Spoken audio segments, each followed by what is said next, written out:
So we're coming up to the end of the month. We are at the end of the month of talks and themes. And this year's, at this time, the theme is the one body. And it's fascinating to me that we plan these talks over a year ahead of time, these themes, and they start pulling that together, and then I take them and I tweak them and work them and make them more personal for my delivery and what I'm doing. But lately, the coincidence with what's happening in the world has been pretty amazing. So listen to this summary of what we were going to be, what this month has been about.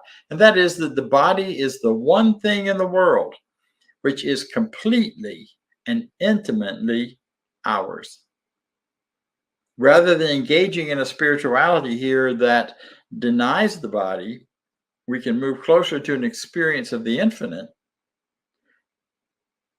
an experience of the infinite, fully engaging with the body. So first time I heard some of this kind of conversation in a quote spiritual talk, I was a little like felt a little uncomfortable. Why is the minister talking about bodies? Ministers aren't supposed to talk about bodies. Well, we do in this teaching because we don't see the body as a separate thing from spirituality. The body is the physical manifestation of a spiritual process, a spiritual experience. It is that way in which the infinite consciousness of the universe and our individual consciousness interacts and interfaces in a way to allow us to live and move and breathe in time and space and live lives of experience where we get to experience all the physicality and wonder and goodness and power of life as physical beings. We are spiritual beings, and we are spiritual beings having spiritual experiences in physical forms. So it's a rich and powerful kind of thing. Over the last few weeks, we've been talking about this, as you well may remember. We talked about how powerful and sacred the whole physicality part of life is, and that all is sacred. Everything is sacred. There's a sense of which everything is sacred and everything is secular. We talked on the next week about how to love and care for our bodies, how to really take seriously that this is the one part of your life that will never abandon you. You might be forgetful sometimes, and you might end and lose relationships, and you might go through lots of changes in your life over time, but your body will always be the thing present with you and for you as you move through life at this time and life in this form. If the body ceases to be that, then you're off to some other grand adventure. Body memory was the next week, where we start looking at how our bodies remember the things that happen in our lives and how those experiences can be anchored in various parts of our bodies.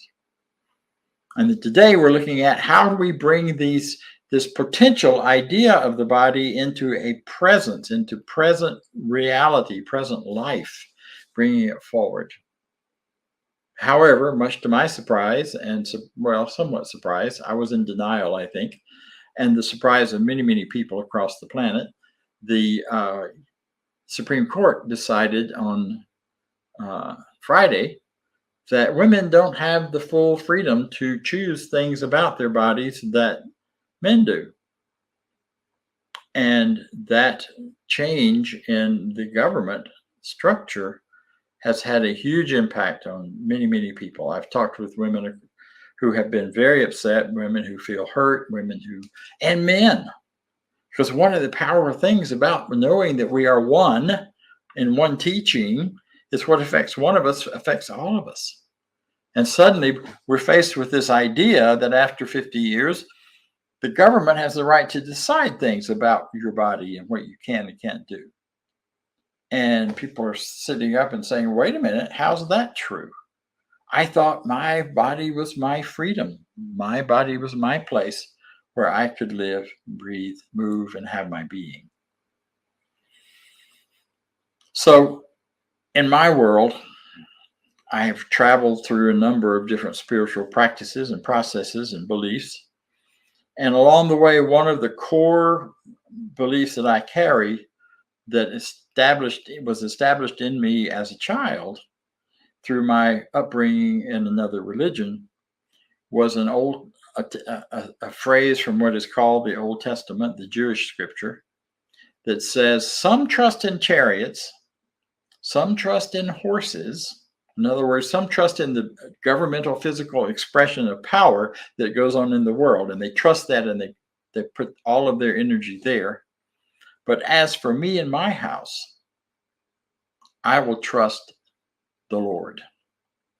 And in that world, the Lord meant one thing. I've translated into my world where I would say, I trust the infinite power of consciousness. I trust the God of my understanding. I trust infinite intelligence that has been creating life on this planet for eons, billions of years, and has carried us forward in evolution. We all are sitting on top of billions of years of evolution. You're not just right now and who your mama and your papa is, although in my world that's important too. But we are so much more established and complex than that. So as for me and my house, I will stand firmly on the idea that the divine and truth is what governs and determines and supports and helps my choices.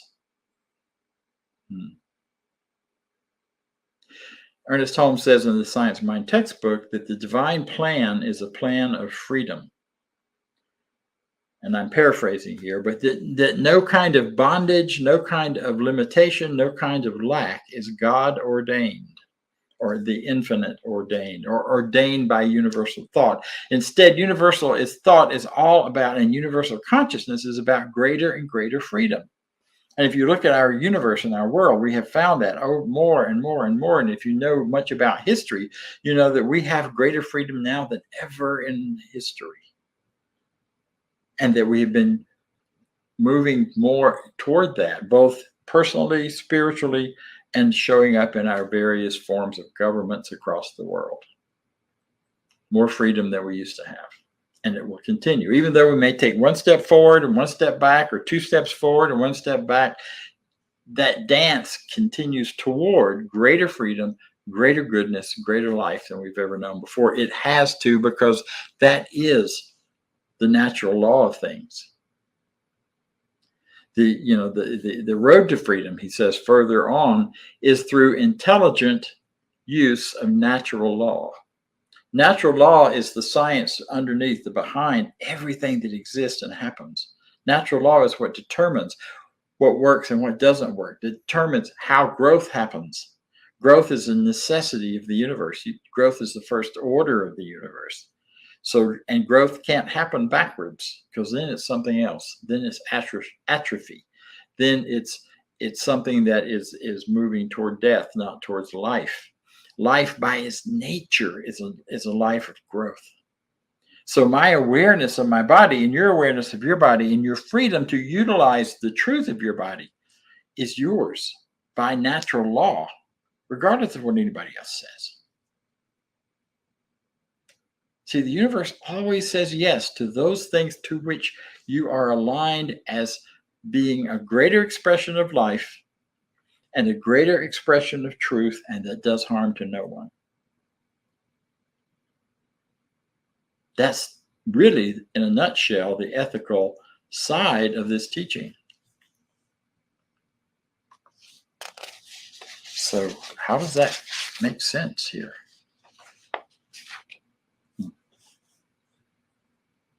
So I choose then to not consider myself or anyone else a victim. And that's tough right now, perhaps. And that takes some mental and emotional and spiritual work to get to. But I got there 40 years ago and determined that the way I love and the people I love and the choices I make for love are mine, and they are God-given, they are spirit-given, they are life-given, and I would exercise those, regardless of what the law said. So I loved, and I loved greatly and wonderfully with partners with gay partners, with straight partners. It sounds like many people it wasn't. It's just one or two, so don't get too shocked. But it was a clear knowing that regardless of the fact that it may or may not be legal in this country, and that in some other countries you could be put to death for the way I felt and for the feelings that I was acting upon, I know and knew then that the spiritual law of the universe, the spiritual law of life, was supporting me in my growth in loving greater and greater and broader and broader. And the same thing is true with all that's going on today. There may be setbacks at times, and there have been some setbacks, and there's definitely one going on right now where our external freedoms are limited and where choices seem to be held back. But we are not victims of that, because we stand fully and freely in this truth of the spiritual law that supports us. It takes our beliefs and our ideas and our life-giving choices toward a greater livingness. I think it's a sad and unfortunate thing that the rhetoric out there has put pro-life and choice as an opposite, two opposite things. Life is all about choice, and the choice of how we use our bodies, because our bodies are our personal, intimate companions and expressions of life and expressions of spirit and God. And not to be political, but nobody else has a right to tell you or anyone else how to use it. Yeah. So I choose to stand in these truths and these commitments for myself. I invite you to consider them for yourself. I choose to support life and care for myself lovingly in mind, body, and spirit. And in doing that, I am honoring you having the freedom to do the same thing. I choose to listen to the messages contained in my body. There was a time many years ago where I was getting massage on a regular basis. I still do that, but this one experience where every time they work on this shoulder, I would have these crazy dizzy spells and get sort of like almost out of the body experiences, and the massage therapist would back off because I seemed to be kind of flipping out. And after 2 or 3 times of going to the massage therapist and having this happen, I dreamed one night of someone hitting me with a about a 2-inch thick rod, wooden rod, like what we would have called in the South an equalizer. And once that dream came, then the rest of the memory came along with it. And I remembered a very clear situation where that happened to me in childhood. And once I remembered it and honored myself and let the whole experience go, the pain stopped. And I have never since had any kind of reaction to massage in that area. My body was telling me there's something important here to know about yourself and to forgive. Now, the forgiveness came later. But once I had known it, once I knew it and recognized and honored it and recognized my body's message to me, it dissipated. It no longer needed to be in pain in order to tell me something. And the list goes on. And you know what I'm talking about, where you get certain aches and pains and your body tells you something and you don't pay attention. You're going to just push through and go ahead and be tough and do what you wanted to do, regardless of what your body is telling you, until you can't anymore. And then all of a sudden you've got parts that don't work as well as they could and should, and they stop you. But if we just learn to listen and really tune in and listen, then we stop hearing. We stop having to go to that extreme. Our bodies stop going to that extreme of discomfort and discord in order to get our attention.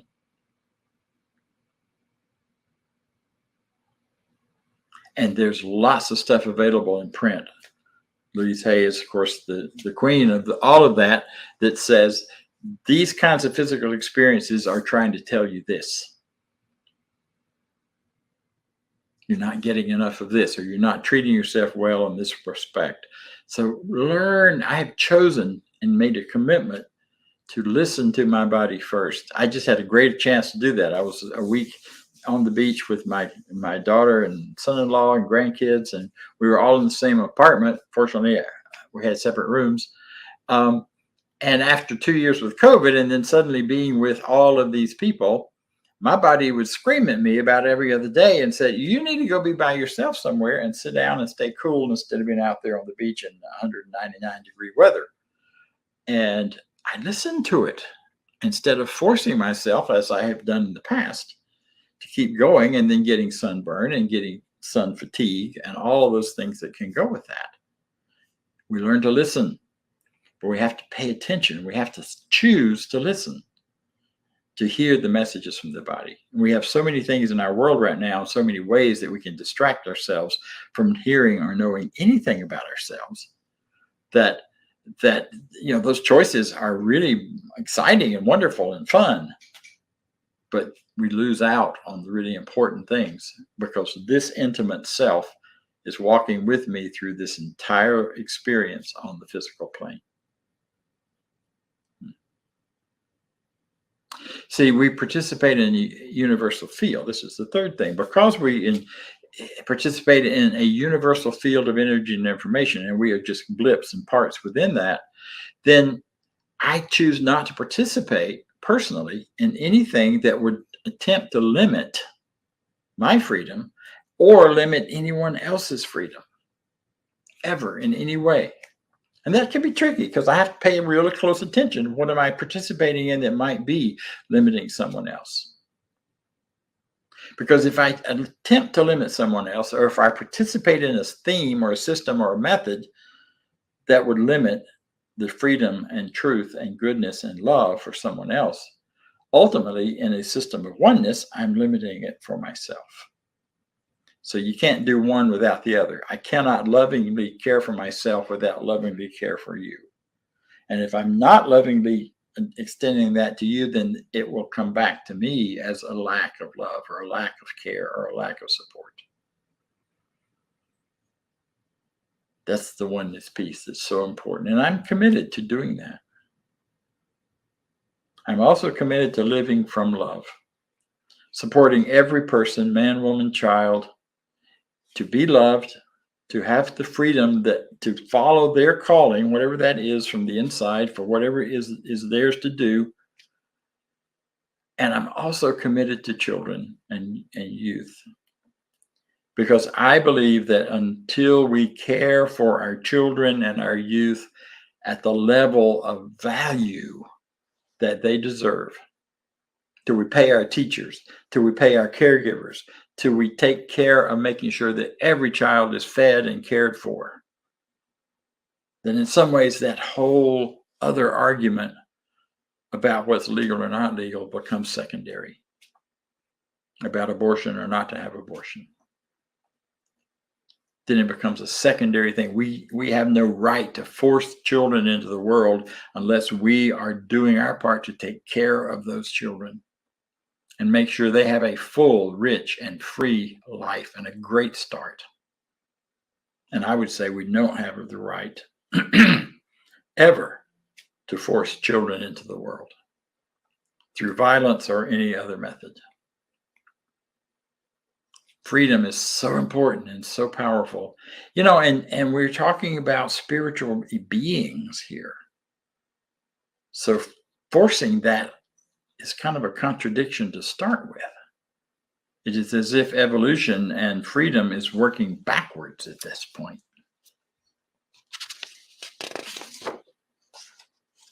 So if you're feeling a lot of anger and a lot of hurt and a lot of victimhood based on what's happened by what the Supreme Court has said, or if you're feeling grand salivation because of what the Supreme Court has said, I would invite you to look to a higher power, to look to a greater court, to look to a place where greater truth is at work, where natural law is is the function of the land, not other laws. Thank God when they line up and support each other. But look higher. Look at who you truly are as a spiritual being and the kind of personal and consciousness power that you have available to you. And if you're called to get involved one way or another in politics, go for it. Or in policy making or whatever way. I'm not saying you shouldn't do that, but I'm saying we as this teaching in this organization is looking at a higher place. It's living from a higher place, a place where the natural spiritual law is going to come about. And as we continue to focus on that, focus our truth, our belief, and our consciousness in the direction of greater good, it can't help but eventually manifest, even though it may take some side trips along the way. So I'd like to close today with inviting you to return with me to our Declaration of Principle. I know we play it every week, but we don't read it so much anymore, and we don't ask you to read it with us.